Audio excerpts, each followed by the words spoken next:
आज सुबह से ही ना हुज़ैमा बहुत ज़्यादा रो रहा था। इसको फ़ीवर है, साथ इसको फ्लू भी लगा हुआ है, तो ये काफ़ी तंग कर रहा है। तो इसके साथ मुझे काम-शाम मैनेज करना आज मेरे काफ़ी मुश्किल हो गए थे। शुक्र है मेरा माली जो ये भागा हुआ था हफ़्ते से, ये आ गया वापस। जब वापस आए तो मैंने इनसे पूछा, मैंने कहा भाई आप कहाँ गए थे? कहाँ गायब हो गए थे? उन्होंने कहा पाजी मेरा इधर बैरिया मैंने काम-शाम करता हूँ, तो वहाँ पर मेरा टाइम ज़्यादा लग गया था, इसलिए मैं आपकी तरफ आ नहीं सकूँ। ख़ैर जब ये आए हैं तो ये सामान जो इनको मैंने कहा हुआ था ये वो लेकर आए हैं। यहाँ पे मिट्टी वगैरह भी लेकर आए, खाद-शाद भी लेकर आए, और जो मैंने इनसे पौधे वगैरह मंगवाए हुए थे वो भी। माली को तो मैंने सारा समझा दिया था, वो लगा रहे थे अपने पौधे-शौधे। तो अम्मी जब कल गई थी मातम पे ना अपने गाँव, तो वहाँ से मेरे लिए इतना मज़े का ये शीरमार लेकर आई है, मैं चाय के साथ खा रही थी। हुज़ैमा की थोड़ी तबीयत ख़राब थी, तो ये बेचारा मेरे ऊपर ही बार-बार कभी इधर कभी उधर गिर रहा था।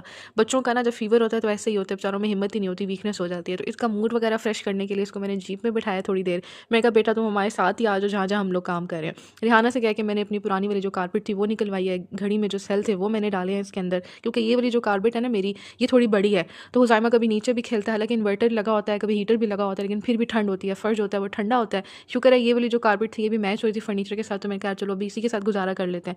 साथ-साथ मैं इसकी मटन की यखनी बना रही थी, ताकि इसका जो फ्लू है और जो इसका फ़ीवर वगैरह, क्योंकि और तो कोई चीज़ ये खा नहीं रहा था, तो यखनी जो है वो थोड़ी लिक्विड सी होगी, थोड़ी बोटी मैश करके दे दूँगी, तो वो खा रहा था। आज मुझे बनानी थी बिरयानी। बाहर जाके मैंने देखा तो माली भाई जो थे वो भी लगा रहे थे पौधे वगैरह, साथ-साथ मुझे समझा रहे थे कि आपने किस तरह से पानी देना है, क्योंकि मुझे पता तो कुछ भी नहीं है, लेकिन मुझे शौक है कि मेरे घर में प्लांट्स वगैरह भी लगे हों। बिरयानी को मैंने यहाँ पे दम लगाना था। मैं ना सारी चीज़ें मतलब मसाला वगैरह बना के ना ऊपर बस एक चावल की जो होती है वो लेयर डाल देती हूँ। मेरे से ज़्यादा लेयरिंग नहीं होती बिरयानी, क्योंकि राजा साहब तो इतनी लटम-पटम चीज़ें खाते नहीं है इसके ऊपर, जो लोग डालते हैं टमाटर और लीमू वगैरह और बाकी चीज़ें, प्याज़ वगैरह फ्राई करके। बस मैं सादी सी बिरयानी बनाती हूँ ताकि मेरा बंदा खा ले। हुज़ैमा की यहाँ पे भी यखनी जो थी वो बन चुकी थी, मैं इसको डाल के दे रही थी कि चलो थोड़ा बहुत तो कुछ खा ले, क्योंकि ना इसने नाश्ता किया हुआ था, ना इसने दिन का खाना खाया। यखनी बनी है तो मैंने कहा यार चलो इसको यखनी में दे देती हूँ। साहब ना जाने से पहले मुझे ऑर्डर देके गए थे कि तुमने मेरे बेटे का खास ख्याल रखना है। मैंने कहा आपका बेटा नहीं है, मेरा बेटा भी है। खैर यहाँ पे मैंने इसको यखनी दिया, लेकिन इसने पी तो कोई नहीं है।